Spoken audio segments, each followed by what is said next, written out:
नमस्कार साथियों, कैसे हैं आप। आशा करता हूं ठीक होंगे। स्वागत है आपका अपने परिवार प्रकाश क्लासेस में।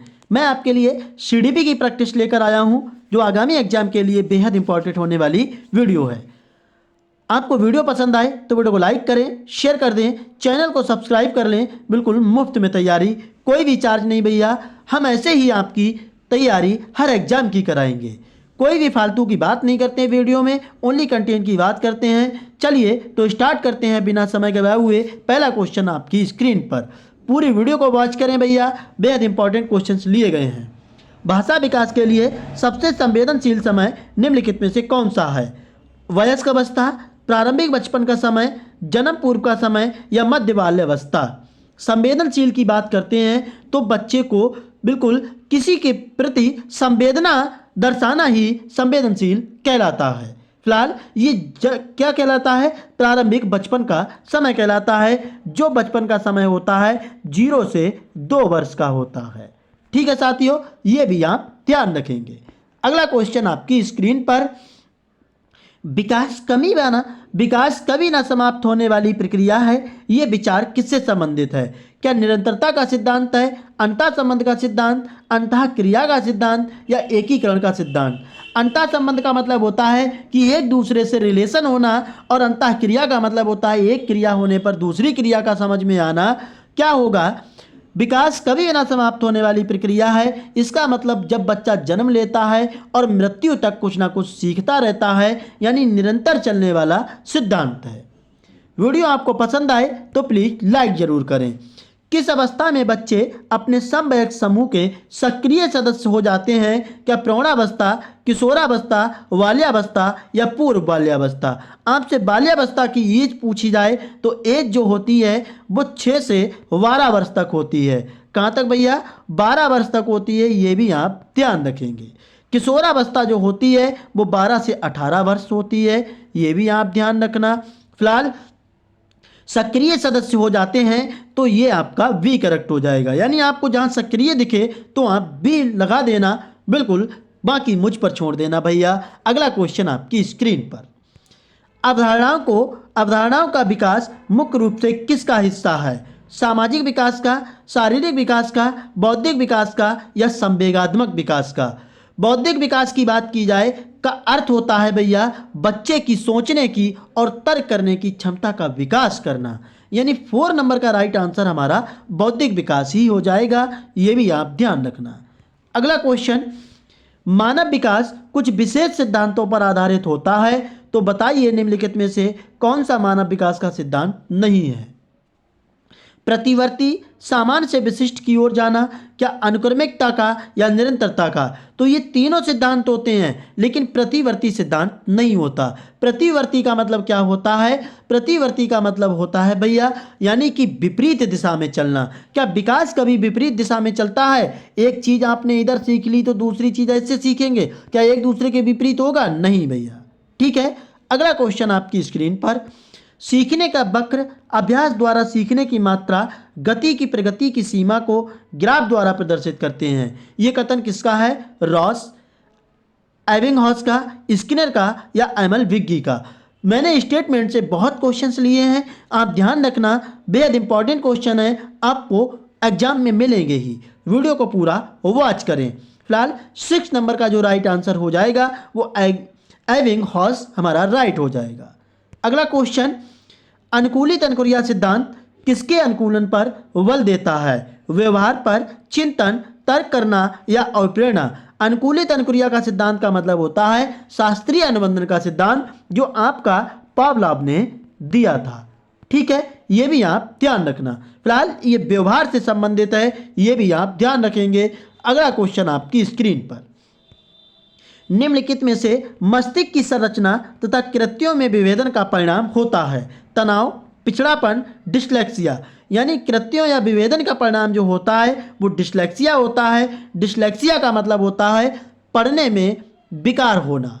ठीक है, आपसे डिसकैलकुलिया पूछा जाएगा, डिसकैलकुलिया पूछा जाएगा, ये आप ध्यान रखना। डिसकैलकुलिया, कैलकुलिया जो होता है भैया, डिसकैलकुलिया, 1 मिनट,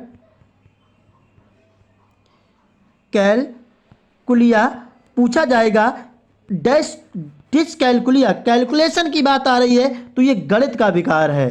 ठीक है, आपसे पूछा जाएगा डिसग्राफिया, डिसग्राफिया, डिसग्राफिया की बात करें तो डिसग्राफिया का मतलब होता है ग्राफ खींचना, ग्राफ खींचना। तो ग्राफ का मतलब होता है कि आप लिखकर बात करेंगे। ठीक है, लिखकर बात करेंगे तो ये लिखने से संबंधित हो जाएगा।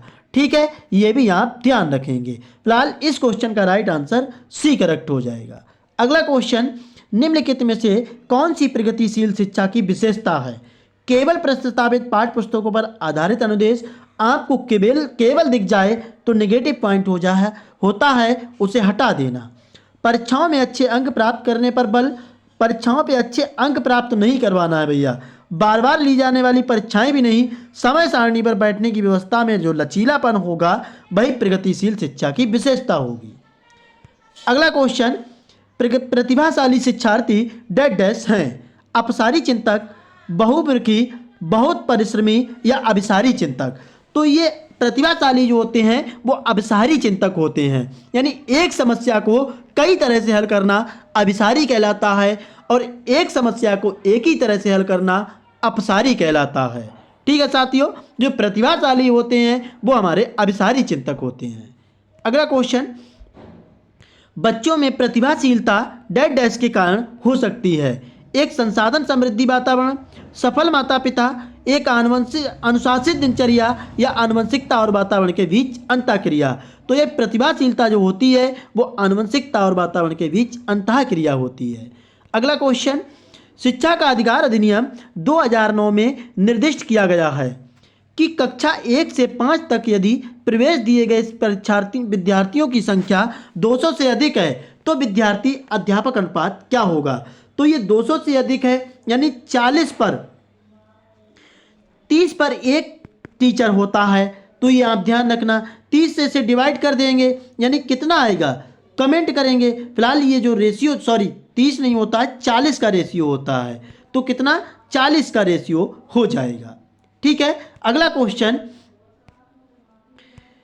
कक्षा में सृजनात्मक और प्रभावशाली बच्चों के लिए आवश्यक हस्तक्षेप निर्भर करता है उन्हें अतिरिक्त समय दिए जाने पर, उनके प्रति स्नेही होने पर, उन्हें अन्य बच्चों को पढ़ाने की जिम्मेदारी देने पर, शिक्षक द्वारा अनुकूलित और प्रेरक निर्देशन तरीकों के उपयोग करके।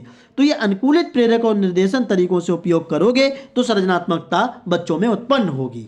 अगला क्वेश्चन, निम्नलिखित में से कौन से शिक्षक द्वारा कक्षा के बच्चों के लिए समस्या हल करने के तरीकों का वर्णन नहीं कर सकता? कुछ हल करते समय गलतियों को करने के प्रति ईमानदार रहना, सोच विचार परीक्षण और विभिन्न उत्तरों जैसे शब्दावली का प्रयोग करना, अभिसरण उत्तरों वाले प्रश्न पूछना या किसी विशेष समस्या को हल करने के बारे में अपनी विचार प्रक्रिया पर चर्चा करना। एक अगर कक्षा में आप चर्चा करेंगे तो बेहद इंपॉर्टेंट चर्चा होती है। ये क्या इंपॉर्टेंट होगा, लेकिन नहीं कर सकता हमसे पूछा है तो प्रश्न नहीं पूछेंगे लेकिन अभिसरण प्रश्न नहीं। अगला क्वेश्चन, राष्ट्रीय रूपरेखा 2005 के अनुसार अधिगम स्वभाव में डैश डैश और डैश है। सक्रिय सामाजिक होता है, निष्क्रिय नहीं होना चाहिए, सक्रिय सरल भी नहीं इतना, लेकिन सक्रिय और सामाजिक होगा तो बेहद इंपॉर्टेंट क्वेश्चन है भैया। अगला क्वेश्चन, प्रगतिशील शिक्षा के बारे में निम्नलिखित में से कौन सा कथन बताता है कि शिक्षा स्वयं ही जीवन है?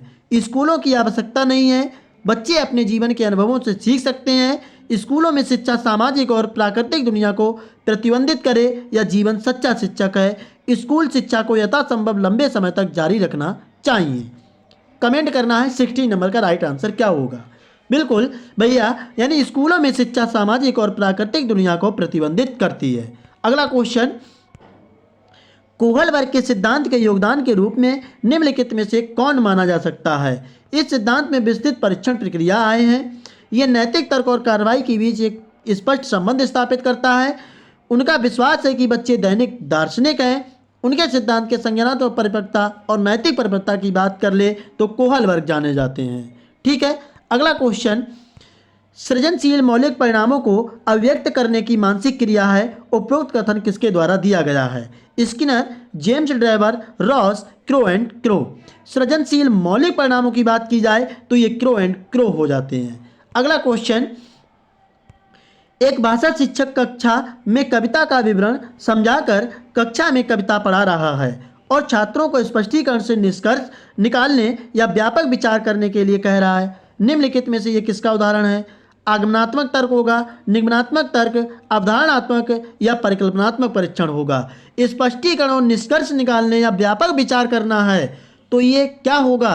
बिल्कुल भैया, आगमनात्मक तर्क हो जाएगा। अगला क्वेश्चन, संभाषण में अर्थ की लघुत्तम इकाई क्या होती है? तो ये रूपग्राम होती है या स्वरिम होती है, ये भी आप ध्यान रखना। किसके अनुसार व्यक्ति तत्व व्यक्ति के व्यवहार की एक समग्र गुणवत्ता है? Allport, Woodworth, Ross, boring. तो ये आपकी वुडवर्थ राइट आंसर हो जाएगा। अगला क्वेश्चन, जीवन का अनोखा काल माना गया है तो ये बाल्यावस्था को माना जाता है। शैशवावस्था की एज पूछी जाए 0 से 5 वर्ष राइट होगा। अगला क्वेश्चन, बालकों का सर्वाधिक रूप में बौद्धिक क्षमता का विकास होता है क्या? घर में, मित्रों एवं साथियों के साथ अंतःक्रिया करके, विद्यालय एवं कक्षा में या खेल के मैदान में? तो हमारा विद्यालय एवं कक्षा में सबसे अधिक बौद्धिक विकास होता है। सेकंड लास्ट क्वेश्चन, आज 25 ही क्वेश्चन लिए हैं, इसके लिए सॉरी। आपकी कक्षा के कुछ छात्र अति मेधावी भी हैं, आपने किस तरह पढ़ाएंगे? जब वे चाहें, कक्षा के साथ, समृद्धिकरण कार्यक्रम के द्वारा या उच्च कक्षा के साथ? 24 का राइट आंसर क्या होगा? यानी समृद्धिकरण कार्यक्रम के द्वारा।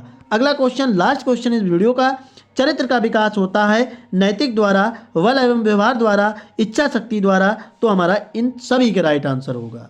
ये वीडियो आपको कैसी लगी एक बार कमेंट जरूर करना। वीडियो आपको पसंद आई हो तो प्लीज़ लाइक कर दें, शेयर कर दें, चैनल को जरूर सब्सक्राइब कर लें। जय हिंद साथियों।